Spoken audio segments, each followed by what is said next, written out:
Hey, hey, hey. Time for another Out of This World story from rSpace.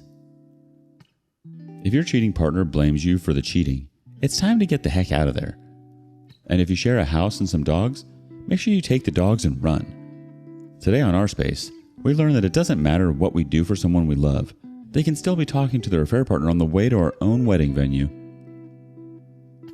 Male 32 cheating fiancé, female 31. Let me start from the beginning here. Yesterday I met my fiancé at our wedding venue for our 4-month-out meeting to finalize details. We drove to the venue separately because she was leaving straight from work. Towards the end of the meeting, she let me know that her friend was dropping off her rental car and needed a ride home and asked if it would be okay. I said yes, thinking nothing of it, as it wasn't that far from our home and I know her friend well. I get home and try to get in touch with her for the next 3 hours. No answer. At approximately the 1:30 mark, I texted her friend and asked if she had made it to her okay. I was very worried. My fiancé ends up coming home and says sorry it took longer than expected. She hung out with her friend for a bit before leaving. Okay, no biggie. Just let me know next time, please. Her friend gets back to me a few minutes later and says, sorry, I couldn't make it to the venue. Didn't see your fiancé tonight. I asked her why she would say this, and she said she didn't know. She can't control what her friend says and walked outside. I'm sketched out AF by this point.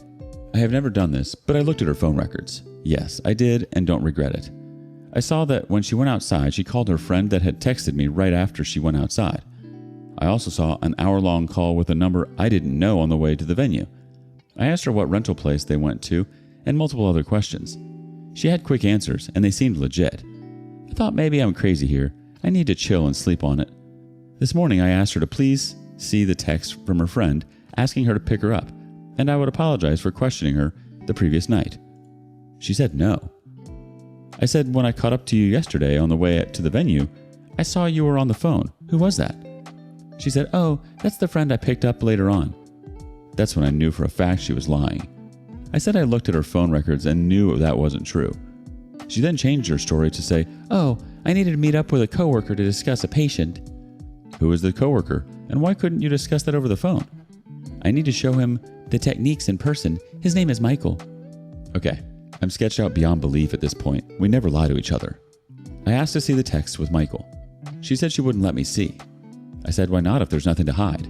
Are you having an affair? Do you not want to be together anymore? She pauses and proceeds to tell me all the things that are wrong with me. I work too much. I don't spend enough time with her. Don't listen. I'm astonished at this point. All of this is news to me. I put 2 and 2 together at this point. I know something sketchy is going on. I again asked to see the texts. It took about half an hour of convincing to see these texts, and they were crazy, sexual in nature and talking a lot of crap about me. Also, how she wanted to be with him and how they're essentially in love. She started this job 1.5 months ago.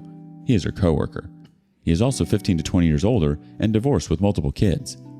I have been financially supporting her for the last few months as she got back on her feet and was working extra so she wouldn't have to pick up a part-time job. We own a house which we both live in and 3 dogs and a horse. Sorry for the novel. I'm beside myself right now. I did not see this coming and we were going to get married in 4 months. Any advice would help. Update. As an update, I was finally able to sit down with her tonight and go over this. Again, she came in trying to blame me for what she did, trying to justify the cheating and lying as a direct result of my lack of communication and listening. She said she wouldn't have had to start talking to this guy if I had been listening better. I spend too much time in the office working and don't dedicate enough time to her. I tried to explain that I was putting an extra hour to try and support her and the family financially while she was struggling so she wouldn't have to get a part-time job. She said she would have rather gotten a part-time job, which makes no sense to me. She was under the impression that because this was short-lived, 1 week she says, and they only made out once, that we could move past this. When I brought up the texts where she was trashing me and talking sexual with him, she deflected hard, and I got nowhere with that. I told her that I'm not the reason that this is happening. She went too far and should have communicated with me or thought about the implications first. That I can never trust her again, and this is all because of her actions. Whether she wants to try and justify this as my fault is up to her. At the end of this part, it got a bit calmer. I said, listen, we just really need to figure out the house we own jointly and the 3 dogs. We came to the conclusion that either I stay and buy her out or we sell and get new places. The dogs, one of us will get one, the other 2 to be determined. So that's where this left off tonight, and we'll continue to keep you all posted on progress. Curious what you all would do about the house. Financially, I can support it alone, but it is nearly 3,000 square feet and 5 acres of land, which was bought solely to have her horse. She is taking the horse when she leaves and boarding it in a barn. Wow, OP, I'm so sorry. I can't fathom why she would be looking at wedding venues with you if she thinks there's so much wrong with you. I'm sorry she gaslit you like that and made it seem like it was all your fault.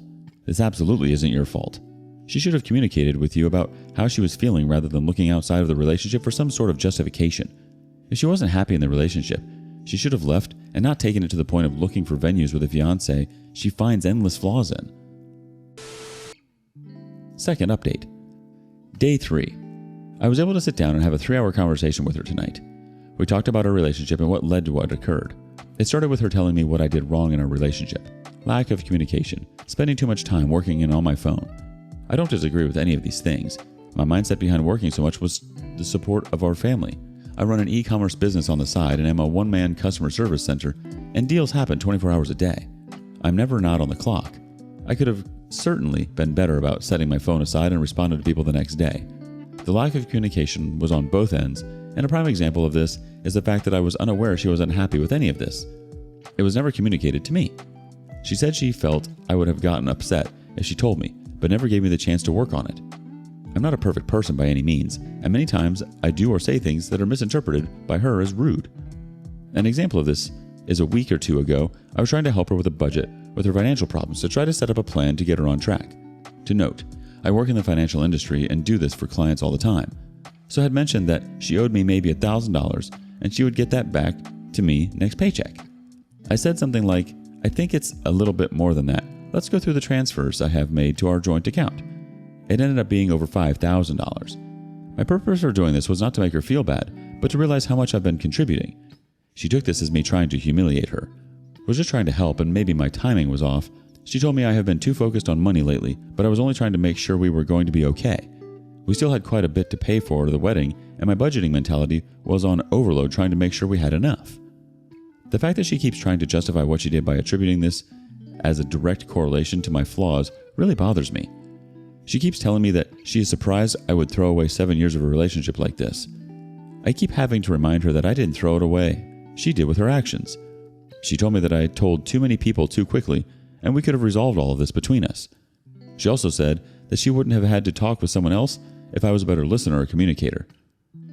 I have finally determined the extent of the affair, which I actually believe based on the text that I read. They began talking 1 to 2 weeks before via text. I don't know if they had met up before outside of work, but this time around, he had asked her to the park to play basketball and talk. She met up with him and they ended up making out. I truly believe it didn't go further than this yet, but it would have in the near future, I am sure. She says he is not her boyfriend. She also took off tonight, and I have no idea where she is at, assuming with him or a girlfriend. It is an awkward living situation, but I am hoping this resolves in the near term. I do think she wants me to get back with her and try to repair that. I think that the main issue was a lack of communication that manifested for a long time. We got into a routine, lived our boring, simple life, and meanwhile this problem was never discussed and grew over time. She acted out instead of talking to me, and also lied to my face, talked a lot of crap about me behind my back. She can be very sneaky, and I don't think I can fully trust her again. Obviously, this would be the easiest thing to do, but I don't think I would ever truly be happy. Understanding the root cause has helped me feel better. If nothing else, it will allow me to address my personality flaws, communication issues, and see things from another perspective. I started hitting the gym today and will keep a routine going. I also plan on picking back up and studying for my CFP designation. I took the week off of work to focus on my mental health. Today I called the wedding venue and officially canceled the date. We were able to get some money back, but lost a bit unless the date can be resold to another couple. Unlikely. I also spoke with their parents again to keep them apprised. They live far away and I am sure are worried sick. I continue to let them know everything is fine and calm and they don't need to worry about their daughter. I did some research and with interest rates where they are today, I will not be able to find a comparable house for the mortgage I pay for this. Can barely find an apartment for less nowadays. I think my best option is to try and buy out her share and have her find an apartment. She seems agreeable at this time. We will have an appraiser out to assess the value and see what half of the equity would be and if that is doable for me. My questions to you all are, does this change your mind at all about the situation? Am I handling this properly? If not, what should I be doing different? The audacity she had to tell you that she couldn't believe you would be willing to throw away the relationship when she was the one cheating on you? What the heck? From what she keeps saying, it seems like she's not willing to take responsibility for her actions. It sounds like she doesn't feel remorse for cheating on you with this guy. Perhaps she needs to deal with her own self and issues. Really go inwards before trying to work on this relationship with you. If she doesn't, who's to say something like this wouldn't happen again? Or she'd just blame you for the next thing, OP. There's a new update. It's been nearly a month since this whole situation went down, and I owe you all an update. It has been a very busy, emotional, and eventful month. So I'm not going to lie, the few days after this happened to me, I was a pathetic mess, groveling to get back with this cheating POS. It's embarrassing to admit, but it happened. And it was all part of the process of moving on.